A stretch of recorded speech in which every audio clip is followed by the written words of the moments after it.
Om Namo Bhagavate Vasudevaya.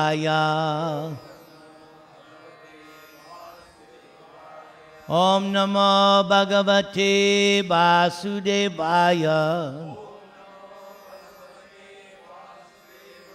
Om Namo Bhagavate Vasudevaya.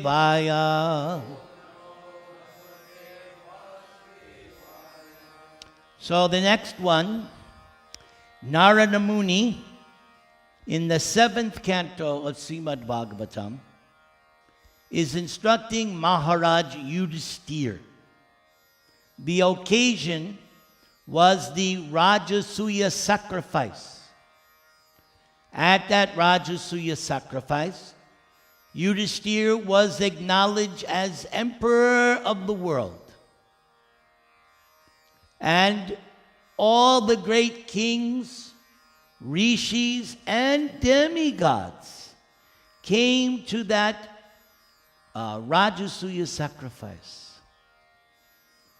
And at that sacrifice, Shishupal blasphemed Krishna for the 100th time.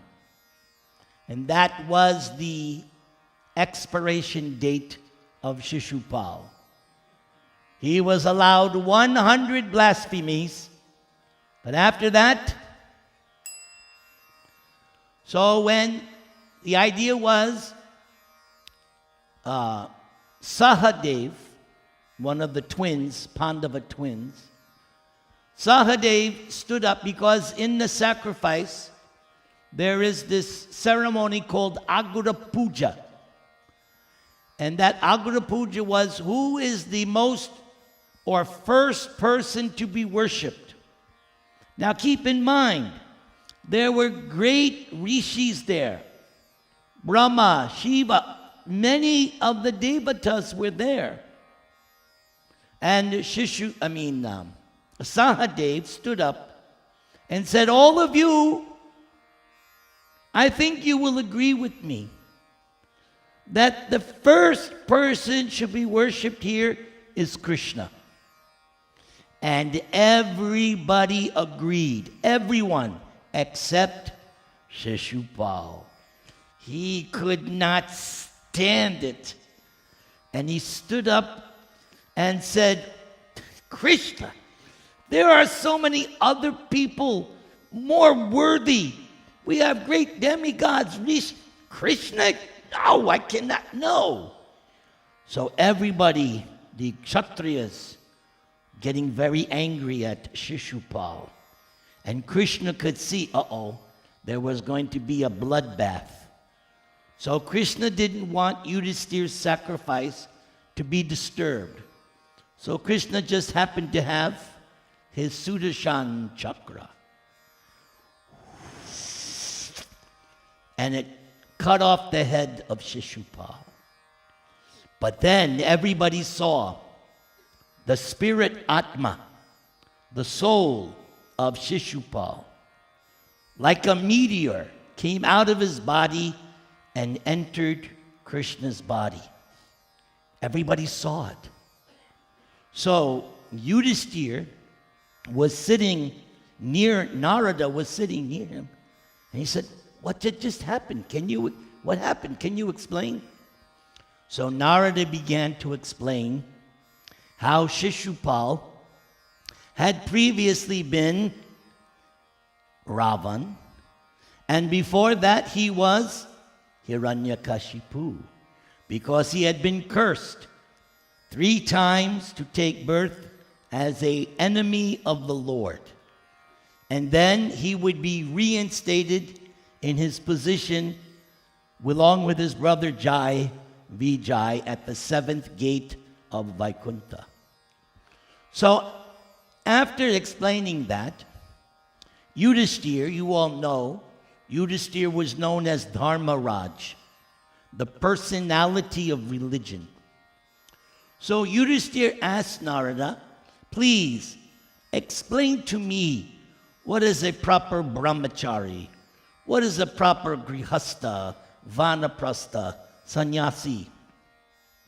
And he also wanted to know what is the true qualities of a chaste woman. So there's one excerpt that I thought would be very, very nice for the ladies. So here's what Narada said. Ya pating haribhavena bhajet shriya iva tat para haryatmana harer loke patya srir iva modate. Narada says, the woman who engages in the service of her husband, following strictly in the footsteps of the goddess of fortune, surely returns home back to Godhead along with her devotee husband and lives very happily in the Vaikuntha planets. In other words, the wife who serves her husband, as it says, following in the footsteps of the goddess of fortune, very chaste, very reverentially, she will go back home, back to Godhead. This same concept was mentioned by Krishna the night of the Rasa dance, when he was trying to convince the gopis to go home. Krishna had played his flute. The gopis all came. And when they came, Krishna said, "What are you doing here?" And they said, "You have called us. We have come to dance with you." And Krishna said, "No, I think you should return home. You should go back to your husbands, to your fathers, your brothers," because they were the caretakers. And Krishna mentioned the same thing, that the duty of a woman is to take care of the husband, take care of the children. Actually, taking care of children is topmost priority. Taking care of the husband, serving the parents. Krishna outlined many things. And Krishna said that if the wife does not do that, that checks her advancement. So here it said, if she serves her devotee husband, they will go back to the spiritual world. So, two things are required.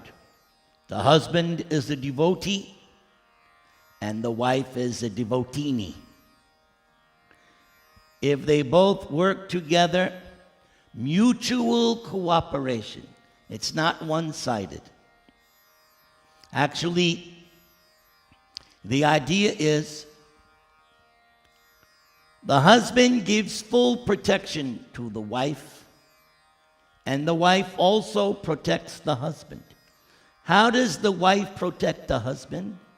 She protects him from falling down into Maya. That's your job.